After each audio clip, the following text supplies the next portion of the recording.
ভিডিওটা করার একটা কারণ হচ্ছে এই যে আজকে এই মানবতা বিরোধী অপরাধের যে রায়টা ঘোষণা হচ্ছে, দেখেন তো এটা আপনারা কেউ বুঝেন কি না, সাধারণ মানুষের উদ্দেশ্য করে বলতেছি। একটা এত বড় একটা রায় দেশের সাবেক সরকার প্রধানের একটা বিচার প্রক্রিয়া, সেটা পুরাটা ইংলিশে করতেছে। দেশের সাধারণ মানুষ কি সবাই এত শিক্ষিত হয়ে গেছে? বলেন ভাই, দেশের সাধারণ মানুষ সবাই এত শিক্ষিত হয়ে গেছে? এত ইংলিশে, পুরাটা ইংলিশে গত 3-4 ঘন্টা ধরে এটা চলতেই আছে।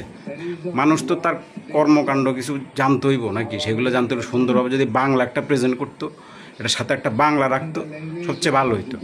ইন্টারন্যাশনাল বুঝছি যে আন্তর্জাতিক মানবতা বিরোধী অপরাধ এবং এটা ট্রাইব্যুনালও ওইটা আন্তর্জাতিক ট্রাইব্যুনাল, যার কারণে ইংলিশে বলতেছে। আমার কথা হচ্ছে, সে যে কর্মকাণ্ড কারখানা করছিল গত বছরে 5ই আগস্টের আগ থেকে জুলাই যে ঘটনা, সেখানে এইখানে মানে যারা এক নাগারে বসে বসে দেখতেছে তাদের কথা আলাদা, শিক্ষিত মানুষ যারা চা দোকানে বসে রয়েছে, দেশের আম জনতা, ম্যাঙ্গো পিপল যারা, তারা কেমনি বুঝবো ভাই? তারা খালি তো ভুলে যায়, মানুষ তো ভুলে যায়, মানুষের স্মরণ করে দিতে হয়তো। বাঙালি তো মনে রাখে না, ইতিহাস মনে রাখে না। সেই যে খারাপ, এই যে দেখেন কী পরিমাণ জ্বালা পড়া জিনিস দেখাচ্ছে, এগুলো দেখাচ্ছে, আর এখান দিয়ে ইংলিশে একজন বয়ান দিয়ে যাচ্ছে। ভাই ঠিক আছে, বিশ্বরে জানাইতে হইব, ভালো কথা, সেটা তো বিশ্বরে জানাইবেই, সেটা তো জানাইতে হইবই, কনফার্ম। বিশ্ব যাতে জানে সেটার জন্য ইংলিশে বলতে হইব। কিন্তু বাংলা উপেক্ষিত কেন ভাই? এটা আমার একটা বড় একটা বিষয় মাথায় আসলো, বাংলা কেন উপেক্ষিত?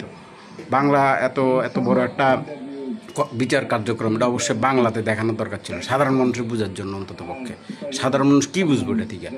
কতক্ষণ দেখে চলে যাবো, যখন রায় হইব তখন আইসা দেখ মনে কী রায় দিছে। কিন্তু মানুষ তো বুঝলো না কি কারণে, কি সেই তার সে প্রেক্ষাপট, তার যে বিরুদ্ধে যে অভিযোগগুলো, আমরা তখন তো খালি টিভিতে দেখছি গুলি মারে এই সেই, তার ভিতরে যে অভিযোগগুলা, সেগুলো এক্স্যাক্টলি কী কারণ, সেটা তো বাংলায় বললে সবচেয়ে ভালো হইতো না? মানুষ সহজে বুঝতো না।